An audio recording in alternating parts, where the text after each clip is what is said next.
Go ahead.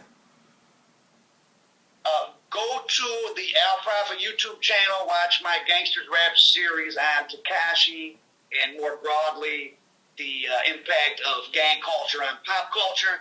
And Gully TV does the work. So, salute them. My man. Let's go. What's going on? Salute Gully TV. Thanks for having me on. Oh my goodness. You hear that? We had a real live siren in the background. We really cooking. Whenever you come around, you make it hot. Fucking hot. What's going on with this lawsuit you didn't tell me about? I didn't know you had no litigation going on with TEKASHI. So right after TEKASHI lured Treyway into being indicted, right after their RICO case, one of my YouTube subscribers put a comment that said, "Hey, Al, did you know TEKASHI used 30 seconds of your voice?" So I went to the video, which is called 6IX9, the number 6IX9. It was the last song and video he made prior to him roping Nine Trey into standing on the porch in this video. And so the video tells a story about a drug dealer, blah, blah, blah. And at the 3:30 mark, my voice for 30 seconds it's the opening 30 seconds of Streets of New York, my documentary from 2009. And so I contacted a lawyer, and he already had an ongoing relationship with the distributor of that particular song, which was the last song he made before his run of 8 Billboard Top 100s. And I got a settlement from the distributor, but then we're also we sued him for a large amount of money, and they played like, "Oh, well, TEKASHI's in jail and we don't have any money." But his manager, like I talk about in my series, is the son of the richest man, the richest executive in the music business, the head of Universal Music Group. And of course, whether TEKASHI's in jail or not, the money from Spotify and YouTube and etc. is still accumulating in a bank account. So, and frankly, just to be totally honest, in theory, if me, who make a living from interviewing people who, if I use things that I was told off camera that aren't supposed to be said, or certain things they do say on camera, right? I could get people in trouble. I could get myself in trouble, perhaps. Right. If people perceive to me, obviously TEKASHI just stole my voice, no one thinks it makes me an informant. But I could go into court and say it could, and if that happened enough times, it could cause me a problem at some point. How about this? How about I was telling my new guy working with me at Still Good Mike is his Instagram. Great photographer, cinematographer. He's worked in clothing lines, a lot of different things. But he was somewhere, and out of the blue, recently, like the other days, out of the blue, someone's asking him about prices of illicit substances in Detroit, like large amounts. I've had that happen to me too. Like my cousin was with me from Detroit, and we were with some guys. We were down doing some, I was interviewing somebody. And then when we were leaving, he was like, "Oh yeah, they were asking about, was crystal meth big in Michigan?" And they weren't trying to sell him a dime. They were talking about how much they can, I will get you kilos there. And we don't ask anybody about, "Hey, where's the plug on the this and the that?" So they're just saying it to us. And so, like I told Mike, I said, if I was a law enforcement officer and I was trying to use the internet to build or create cases, which of course they are, it wouldn't be illogical, because I got a weird DM the other day. So I have my friend Luke Joe, does music and stuff. "Oh, is he in the this and that gang? And I'm in that too, and I just did 20 years of prison." And I was like, I don't know. I don't know what I don't know nothing about it. But even the way the guy was talking in a DM, he sounded like a kid or some corny person, but he said he just did 22 years in prison. You do 22 years in prison, whether you went in prison soft you get out, you like, you can tell. Right. He didn't sound like that either. So who was he? We don't ask anybody about any drug nothing prices. Most money I spent on drugs at a time is $20.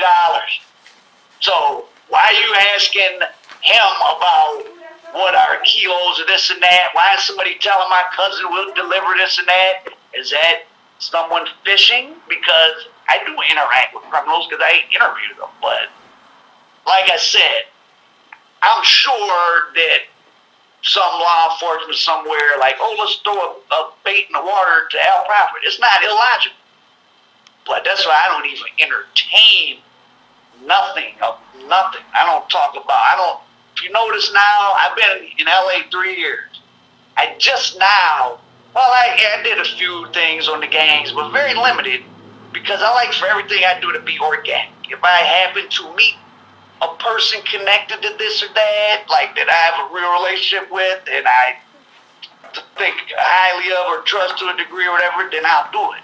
But I don't just go showing up places like, hey, I'm Al Prophet and someone should talk to me about this. Yep. Was you flattered that he sampled your voice?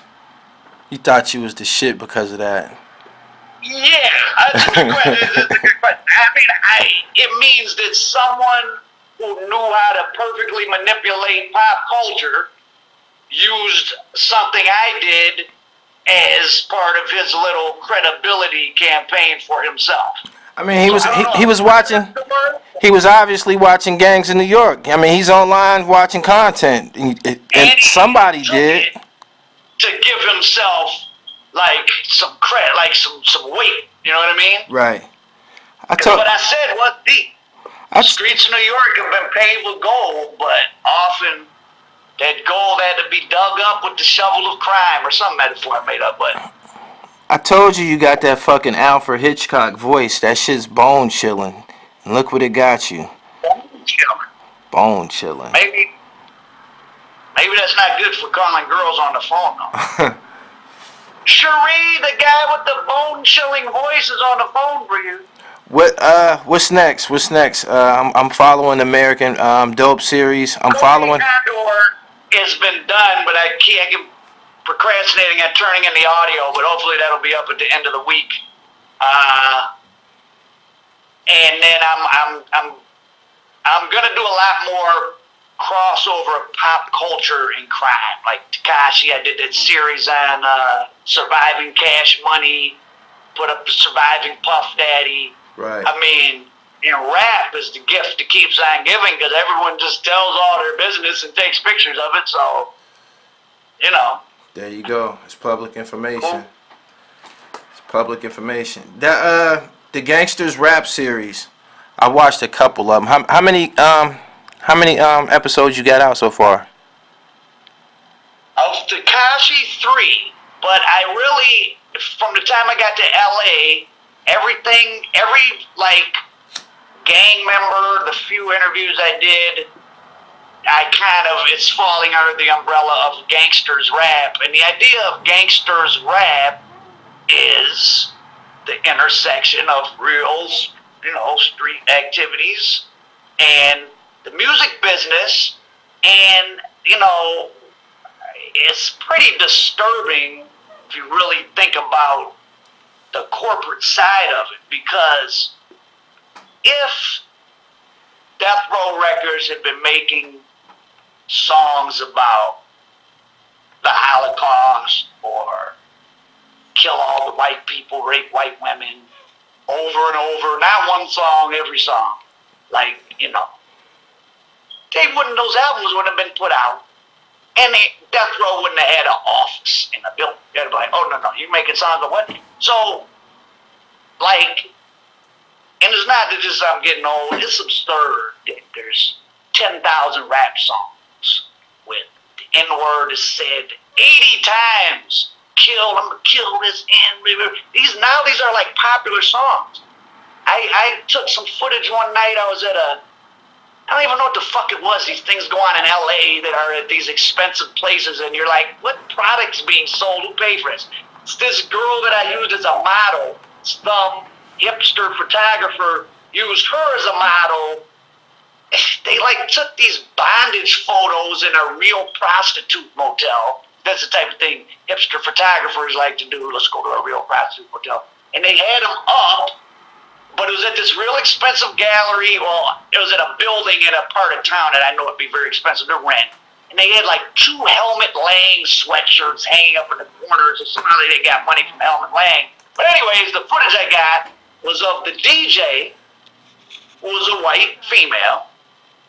Every single song she played was the most run down on that N-word, kill them, shoot them, and every song, well, after. Now, I get those songs are popular, and if you're a DJ at a thing, okay, you kind of had to play some of that, but every song, like, how did this girl, you looked at this girl, like, where'd you hear this at? Like, she had obscure ones. I mean, it was, and then I came to the crowd. You said obscure ones. Because that stuff's really going on. I was thinking like Bobby Shmurda, who I went and interviewed from Miami recently. Like, the lyrics were used like, oh, I was in the Benz tinted, we ran down on them. Like, that's what they did in real life.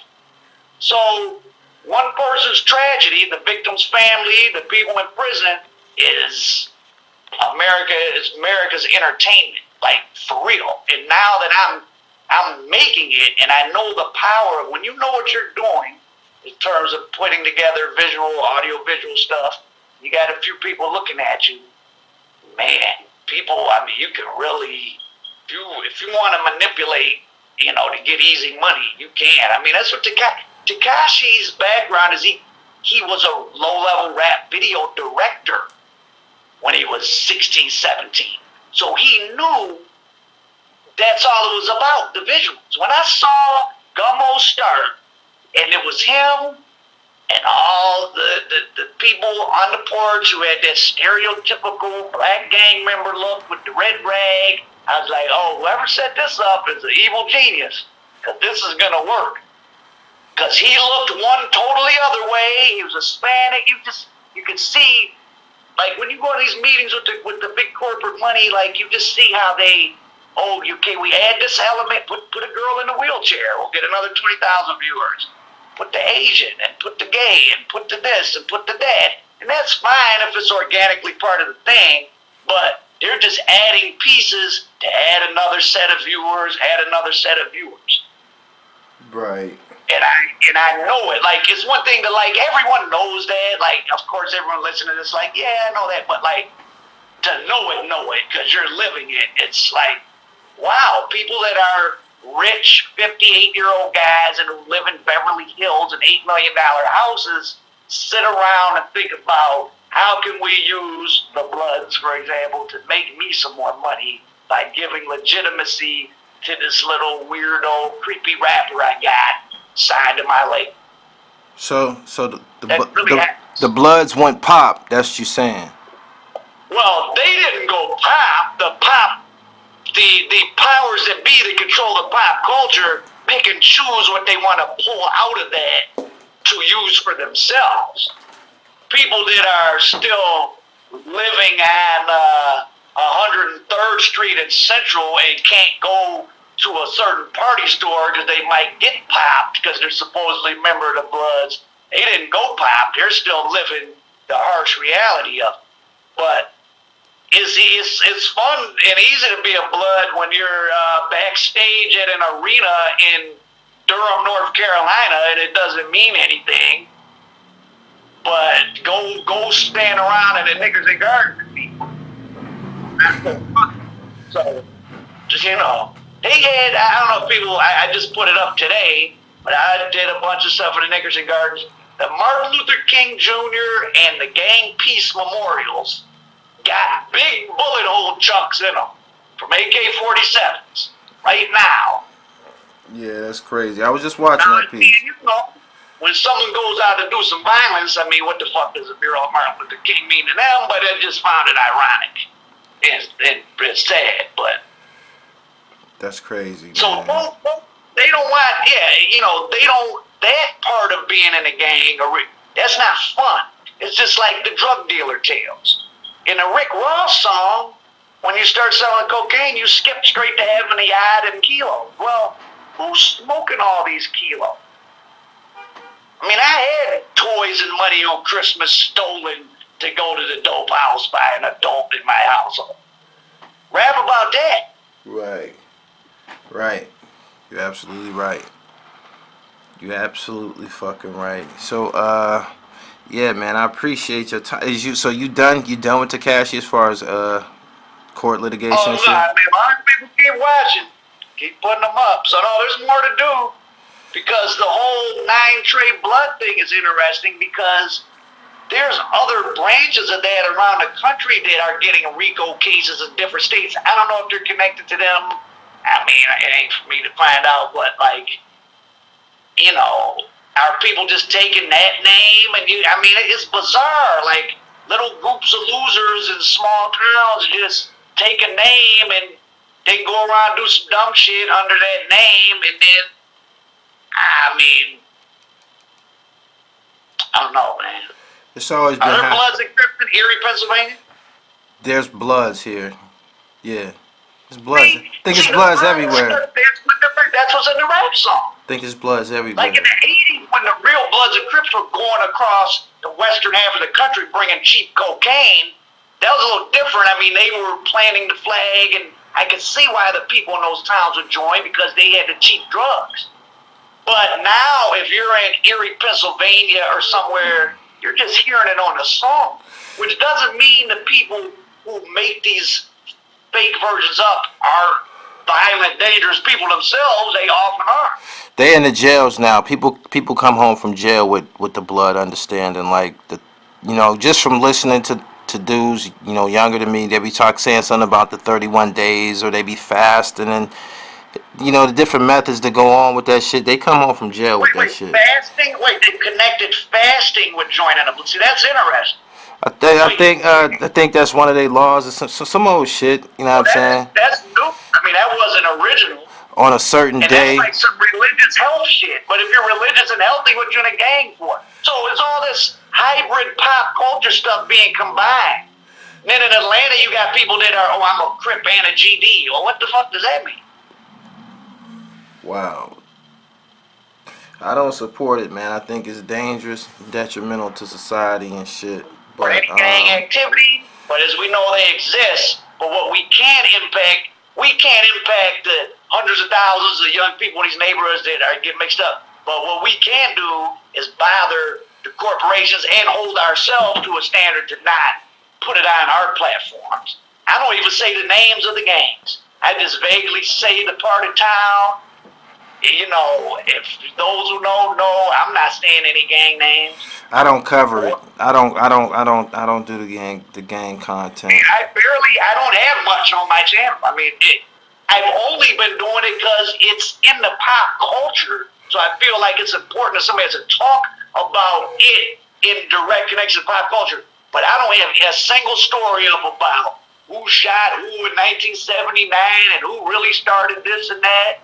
Because I've had conversations with, let's just say, people very high up the food chain of power in Los Angeles.